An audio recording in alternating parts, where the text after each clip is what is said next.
Caríssimos irmãos e irmãs, nós estamos celebrando hoje a memória de São Bento. Dia 11 de julho é o dia de São Bento.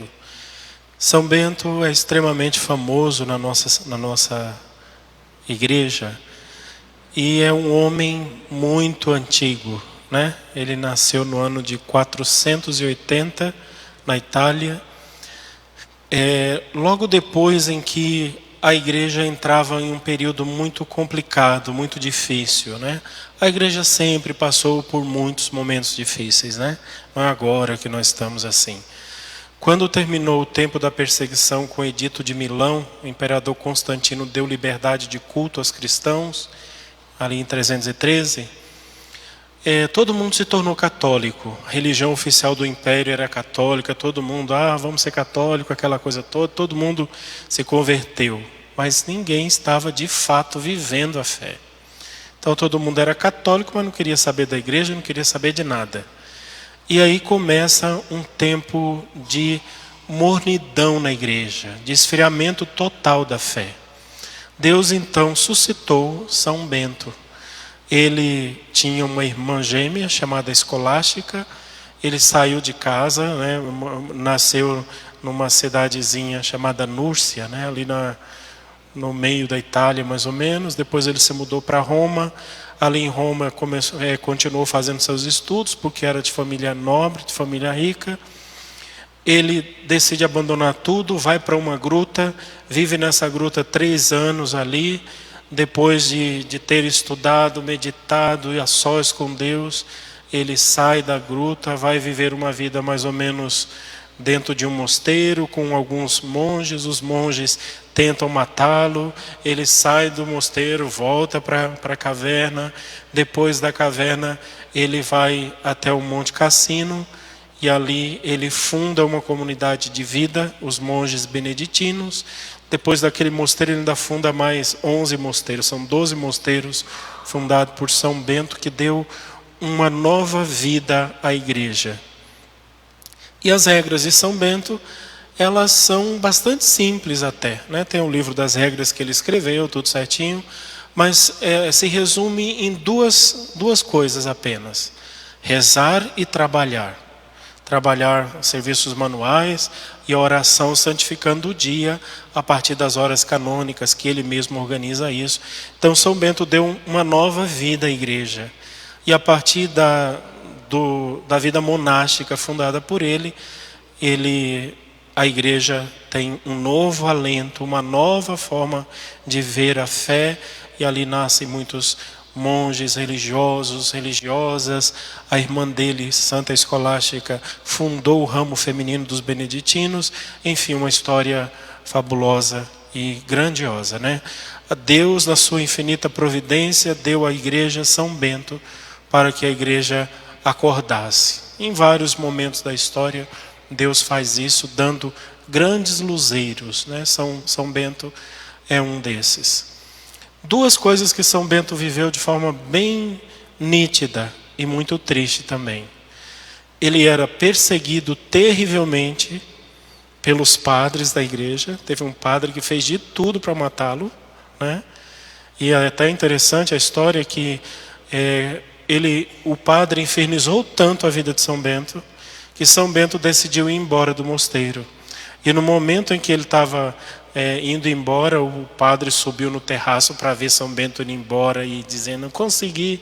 O terraço caiu e ele morreu ali naquele momento, aquele padre.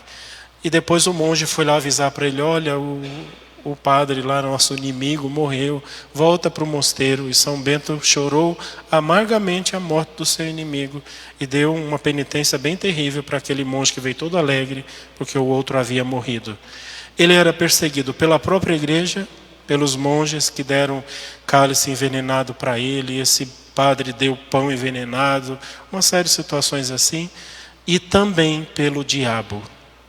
O diabo pessoalmente enfrentou São Bento em muitos momentos, em muitas situações. Aí a gente olha para a vida dele, morreu ali com 60 e poucos anos de idade, e a gente fala assim, uma vida toda de tragédia. E a boa nova do Evangelho? O evangelho não é boa notícia? A palavra evangelho quer dizer boa nova. Mas qual a boa nova? Vejam o que Jesus diz no evangelho de hoje. Não penseis que eu vim trazer a paz à terra. Mas eu vim trazer a espada. Eu vim trazer a guerra. Eu não vim trazer a paz, eu vim trazer a guerra. Ai, como assim? Não vem a boa nova, não é para arrumar a vida da gente? Depois ele continua dizendo: eu vim separar o filho do pai, a filha da sua mãe, a nora da sua sogra. Os inimigos do homem serão seus próprios familiares. E Jesus vai falando um monte de coisa assim. Você fala assim: Ave Maria, peraí. Como assim? Que evangelho é esse? O que Jesus está dizendo é simplesmente isso. Uma vez que você decidir me seguir, você vai ser inimigo do mundo. Os seus pais vão te ridicularizar muitas vezes. Quantas mulheres nós encontramos na igreja que elas dizem assim: quando eu saio de casa, meu marido diz assim: já vai a mulher do padre, atrás da saia do padre? Né? Quantos irmãos que olham para a gente e falam assim: você é beata? Né? Padre, quantas vezes eu entro num supermercado, numa loja, em algum lugar, e as pessoas me olham como se estivesse vendo um ET. Aí você mira na parede assim, vai andando sem olhar para os lados e vai embora.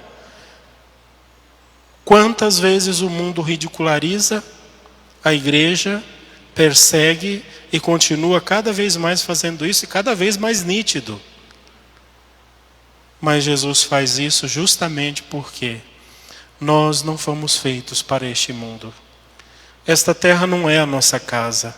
Este lugar não é a nossa pátria. Isso daqui não é o nosso ninho de felicidade. Isso daqui não é o nosso céu.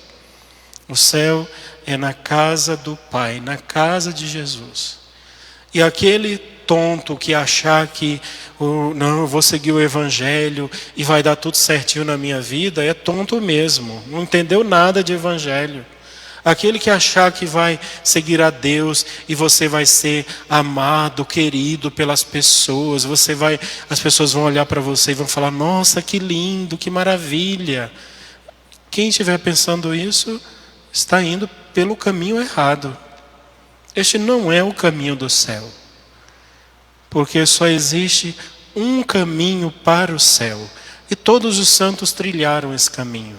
São Bento, São Francisco, Santa Clara, todos eles trilharam o mesmo caminho. E para mim, para você, não existe um caminho diferente. Só existe um caminho para o céu. Chama-se cruz. Ou abraçamos a cruz ou vamos parar no inferno. Não tem outra saída.